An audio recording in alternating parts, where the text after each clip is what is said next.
வணக்கம் நண்பர்களே. நம்ம டிஸ்க்ளைமர் எடுத்துக்கிறோம். நம்ம செபி ரிஜிஸ்டர் அட்வைசரோ ஆர்ஐஓ கிடையாது. நம்ம இங்க பேசக்கூடியது எல்லாமே தகவலா மாத்திரமே பார்க்கப்பட வேண்டும். இது யாருக்கும் முதலீடு சம்பந்தமாகவோ, பங்குகளை வாங்கவோ, விற்கவோ நம்ம எந்த ஆலோசனையும் கொடுக்கப்படல. எல்லா தொழிலும் ரிஸ்க் இருக்கும். ரிஸ்க் புரிஞ்சுட்டு எச்சரிக்கையோட தொழில் செய்யும்போது எல்லாமே நல்லா இருக்கும். நம்மள ஆதரிக்கிற அனைத்து நல்ல உள்ளங்களுக்கும் நன்றி. வளமுடன் வாழ்க. வணக்கம் நண்பர்களே. 2025-26க்கான Q1 ரிசல்ட் அனௌன்ஸ் பண்ணிட்டு வராங்க. அந்த வரிசையில இப்ப நம்ம பார்க்கக்கூடியது ICICI prudential life insurance company. Subsequent குவார்ட்டருக்கு என்ன வாய்ப்பு இருக்குங்கிறதுக்கான ஒரு தேடுதல் முயற்சி. ட்ரெண்ட்லைனை பொறுத்த வரைக்கும் இவங்க மிட்ரேஞ்ச் பெர்ஃபார்மன்கிற கிளாசிஃபிகேஷன்ஸ்ல வராங்க. Medium financial strength, mid valuation, டெக்னிக்கலா மூமெண்டம் நியூட்ரல்ல இருக்கு. அனாலிசிஸ்ட் பிரைஸ் டார்கெட்டா 718 டார்கெட் அப்சைட் பண்ணியிருக்காங்க. நம்ம இந்த வீடியோ ரெக்கார்ட் பண்ணக்கூடிய தருணத்தில் 642ங்கிற லெவல்ல டெட் க்ளோஸ் ஆயிருக்கு. ட்ரெண்ட்லைனுடைய பிஇ வேல்யூஷன் செக் பார்க்கும்போது கரண்ட் பிஏக்கும் சரி 1 இயர் ஃபார்வர்ட் பிஏக்கும் சரி அண்டர் வேல்யூ அப்படின்னு இன்ஃபார்ம் பண்ணிட்டு இருக்கு. இவங்களுடைய ஃபண்டமெண்டல் கீ மெட்ரிக்ஸை பார்க்கும்போது high level of liquidity position maintain பண்றாங்க. ரிட்டர்ன் ஆன் கேபிட்டல் எம்ப்ளாய்டு லோவா இருக்கு. ரிட்டர்ன் ஆன் ஈக்விட்டி மாடரேட்லி ஹையா இருக்கு. டெப்ட் டு ஈக்விட்டி வித் இந்த தியரிட்டிக்கல் லிமிட்ல இருக்கு. பிஇ அண்ட் பிபிஐ பொறுத்த வரைக்கும் நம்மளை பொறுத்த வரைக்கும் இது எக்ஸ்பென்சிவ் வேல்யூஷன். பிஇ 73 இருக்கு, பிபி 8 இருக்கு. Expensive valuation. பீட்டா ஸ்கோர் 0.78ங்கிறதுனால இது வந்து ஒரு ஆவரேஜ் நார்மல் வாலட்டாலிட்டின்னு சொல்லலாம். இப்போ இவங்களுடைய ஃபினான்ஷியல் பெர்ஃபார்மன்ஸஸ் பார்க்கறதுக்கு முன்னாடி ட்ரெண்ட்லைனில் பார்ட்டிசிபேட் பண்ணியிருக்கக்கூடிய அனாலிசிஸ்டுடைய ஃபோர்காஸ்ட் எப்படி இருக்குன்னு பார்ப்போம். இவங்க குவார்டர்லிக்கு வந்து Q2க்கு வந்து இந்த ப்ரொஜெக்ஷன்ஸும் போடலை, ஃபோர்காஸ்ட் போடல. அதனால ஆனுவலைஸ்டாக நம்ம பார்ப்போம். ஆனுவலைஸ்டாக இவங்களுடைய ரெவென்யூ ஃபோர்காஸ்ட்டுங்கிறது கிட்டத்தட்ட ஒரு 13% கிட்டக்க க்ரோத்துக்கான ஆப்பர்ச்சுனிட்டி இருக்குது அப்படிங்கிறது நம்ம இங்கே பார்க்க முடியுது. அதே மாதிரி இபிஎஸ் உடைய ஃபோர்காஸ்ட்னு பார்க்கும்போது க்ரோத் வந்து 21%க்கான ஆப்பர்ச்சுனிட்டி இருக்குது அப்படின்னு சொல்லிட்டு அவங்க ஃபோர்காஸ்ட் பண்ணுறாங்க.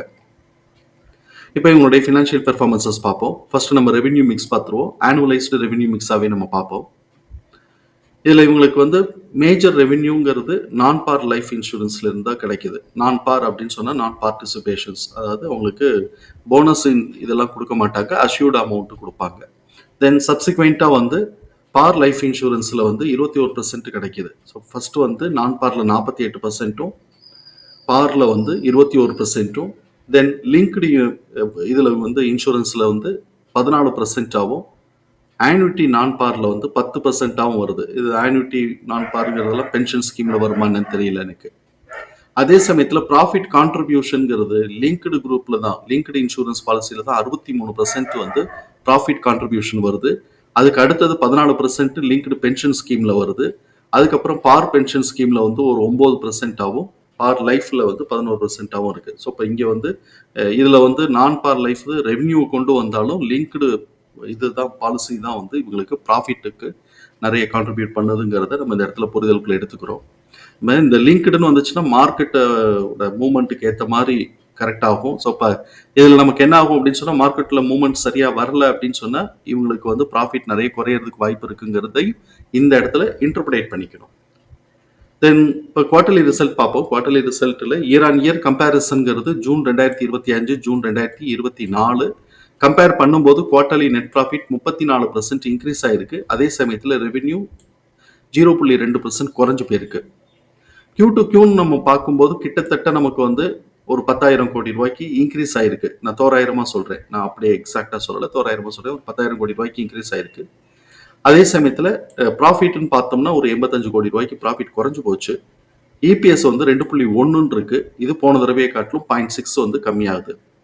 ஆனால் இபிஎஸோட டிடிஎம் பார்த்தோம்னா 8.7 இருக்கு. இது போன தடவை காட்டிலும் 0.5 கூட இருக்கு. ஸோ இப்போ இங்கே இபிஎஸோட டிடிஎம் இன்க்ரிமெண்டல் ட்ரெண்ட்ல இருக்கு அப்படிங்கிறத நம்ம புரிதலுக்குள்ள எடுத்துக்குவோம். இப்போ அடுத்தடுத்த குவார்ட்டருக்கு நம்ம ப்ரொஜெக்ஷன்ஸ்ல நமக்கு பெர்ஃபார்மன்ஸஸ் எப்படி வருதுங்கிறத பார்த்துட்டு டைரக்ஷன்ஸ் வந்து நம்ம டிசைட் பண்ணிக்கலாம். இப்படிப்பட்ட இந்த சூழல்ல எம்எஃப் தன்னுடைய ஹோல்டிங்ல, எம்எஃப்பும் சரி எஃப்ஐஎஸும் சரி இப்போ வரைக்கும் இந்த குவார்ட்டருக்கு வந்து எந்த ஹோல்டிங்ல எந்த சேஞ்சஸும் பண்ணலை. ப்ரீவியஸ் மார்ச் குவார்ட்டரில் சேஞ்ச் பண்ணது தான். மார்ச் குவார்ட்டரில் வந்து எஃப்ஐஎஸ் வந்து 13.24 ஹோல்டிங்கில் வச்சுருக்கிறாங்க. அது டிசம்பரை காட்டிலும் கிட்டத்தட்ட வந்து ஒரு 0.5 கூடன்னு வச்சுக்கலாம். அதே சமயத்தில் இவங்க வந்து டிஐசி எம்எஃப் வந்து என்ன பண்ணுறாங்கன்னா 7.5லேருந்து 6.5ன்னு சொல்லி 1% கம்மி பண்ணி வச்சுருக்கிறாங்க. இது மார்ச் வரைக்கும். ஜூன் மாதத்துக்கு இவங்க வந்து இப்போ வரைக்கும் எந்த அப்டேட்டும் பண்ணலை. இவங்களுடைய இபிஎஸ் தகவல்களை நம்மளோட எக்ஸல் ஃபார்மேட்டில் நம்ம போட்டிருக்கிறோம். நம்ம இங்கே கவனிக்கக்கூடியது book value 82, fair price 127, current price 642, fair price current பிரைஸோட ரேஷியோ 5. இது நம்மளை பொறுத்த வரைக்கும் இந்த ரேஷியோ வந்து 5ங்கிறது நமக்கு எக்ஸ்பென்சிவ் வேல்யூஷன் தான்.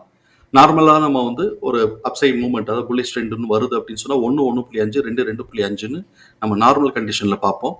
சில நேரங்களில் இவங்களுக்கு பிஸ்னஸுக்கு எக்ஸ்ட்ராடினரியாக க்ரோத் இருக்கு, ஆப்பர்ச்சுனிட்டி இருக்கு அப்படின்னு சொன்னால் 4.5, 5க்கு எடுத்துட்டு போவாங்க. இப்போ 5 வந்திருக்கிறாங்க. சப்சிக்வெண்ட்டாக ஒரு பெரிய லெவலில் க்ரோத்துக்கான ஆப்பர்ச்சுனிட்டி இருக்கு அப்படின்னு சொன்னால் மேலே எடுத்துட்டு போகலாம். இல்லை இப்போதைக்கு க்ரோத் வந்து ஸ்டாக்னேட் ஆகுது அப்படின்னு சொன்னால் கரெக்ஷன் லீட் எடுக்கலாம். ஏன்னா எக்ஸ்பென்சிவ் வேல்யூஷன். நம்ம தான் வந்து குவார்டர்லி ரிசல்ட்டை நம்ம இபிஎஸ் டிடிஎம் வாட்ச் பண்ணிகிட்டே இருக்கணும்.